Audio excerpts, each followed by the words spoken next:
इतिहास साक्षी है कि सनातन संस्कृति के संवाहकों ने हमेशा ही विश्व को बिना किसी स्वार्थ के मार्गदर्शन दिया है। वासुदेव कुटुंबकम के प्रयास किया है विश्व को एक परिवार के सूत्र में बांध कल्याण के मार्ग की ओर ले जाने का। सनातन संस्कृति की इस सुंदरता और विशाल विचारधारा के पीछे गुरु शिष्य परंपरा का बहुत बड़ा योगदान रहा है। जब जब भी कोई शिष्य पतन की ओर बढ़ा है, उसे गुरु ने ही संभाला है। समस्त आर्यवर्त के इतिहास में जन्मे सभी महापुरुषों ने मानव से महामानव की सीढ़ी गुरु के मार्गदर्शन से ही चढ़ी है। चाहे श्री राम हो, श्री कृष्ण, अर्जुन या कलयुग का उदाहरण दूं तो चंद्रगुप्त मौर्य, ये सभी महापुरुष गुरु के मार्गदर्शन से ही आज इतिहास के पन्नों में अमर हो गए हैं। अनादिकाल से चली आ रही इस गुरु शिष्य परंपरा का आज हम बड़े ही व्यक्तिगत रूप में अनुसरण करते हैं। आज ना ही चंद्रगुप्त जैसे शिष्य है और ना ही चाणक्य जैसे गुरु। कुछ तथाकथित धर्म गुरुओं की बात करें तो वे अपने अनुयायियों की संख्या बढ़ा रहे हैं, अपना एक नया पंथ बना रहे हैं जो समाज को तोड़ने में लगा हुआ है। और अध्यापकों की बात करें तो आज अधिकांश अध्यापक टीचर बन सिर्फ सब्जेक्ट टीचिंग प्रोफेशनल्स हो चुके हैं, जिन्हें समाज, देश या और हमारे सांस्कृतिक मूल्यों के ज्ञान में कोई रुचि नहीं है। साथ ही साथ वह जिज्ञासु शिष्य जो गुरु का अनुयायी होता था, जो गुरु के प्रति आदर, श्रद्धा, भाव रखता था, आज वो स्टूडेंट बन गया है। वो स्टूडेंट जिसमें कुछ भी नया जानने सीखने की उत्सुकता खत्म हो गई है, जिसके जिज्ञासु मस्तिष्क में अब प्रश्न नहीं आते, क्योंकि इस कलियुग की तेजी में वह अपनी जगह बनाने में लगा हुआ है। क्या कभी ऐसा प्रतीत नहीं होता कि हम हमारे सांस्कृतिक मूल्यों से बिछड़ सत्य से दूर हो रहे हैं जीवन के मूल्यों से ही।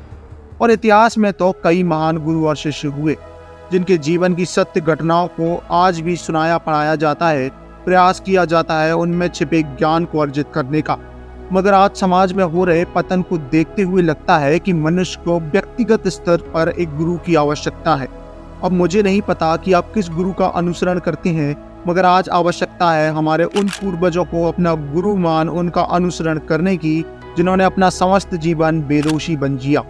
बेदोषी शब्द का अर्थ होता है वह मानव जो ज्ञान रखता है, जो जिज्ञासु है, जो अज्ञानता के अंधकार में अपना जीवन नहीं बिताता, क्योंकि अज्ञानता रूपी अंधकार का अंत सिर्फ ज्ञान रूपी प्रकाश से ही हो सकता है। इसलिए ज्ञान अर्जन परम आवश्यक है। और हमारे ऐसे बेदोषी पूर्वजों का यदि मैंने नाम लेना शुरू किया तो एक लंबी सूची बन जाएगी। इसीलिए मैं कहूँगा कि आप समय में ज़्यादा पीछे ना जाएं।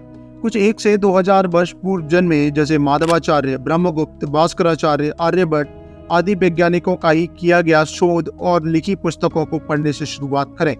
हालांकि एक अतिरिक्त जानकारी आपके साथ शेयर कर दूं कि अभी मैंने इन्हीं सब हमारे महान आचार्य गुरुओं द्वारा लिखी पुस्तकों को पढ़ा और अब मैं एक पुस्तक लिख रहा हूं जो आपको इन्हीं सब आचार्य, ऋषि, महर्षियों द्वारा की गई शोधों को आसान भाषा में मॉडर्न टर्म्स के साथ कोऑर्डिनेट कर आप तक पहुंचाएगी।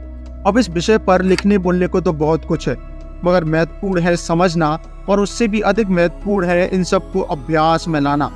इसलिए आज से ही हमारे महान पूर्वजों को अपना गुरु मान उनके द्वारा रचित ग्रंथों को पढ़ना शुरू कीजिए और इस वीडियो को अपने दोस्तों के साथ शेयर कीजिए ताकि उनकी सहायता हो सके महत्वपूर्ण कंटेंट तक पहुंचने में।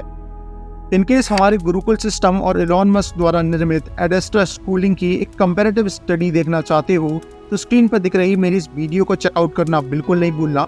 आपको काफ़ी कुछ जानकारी मिल जाएगी। बेस्ट साइंस एंड मैथ्स पर आपको ये आवाज़ फिर सुनाई देगी। जय माँ भारती।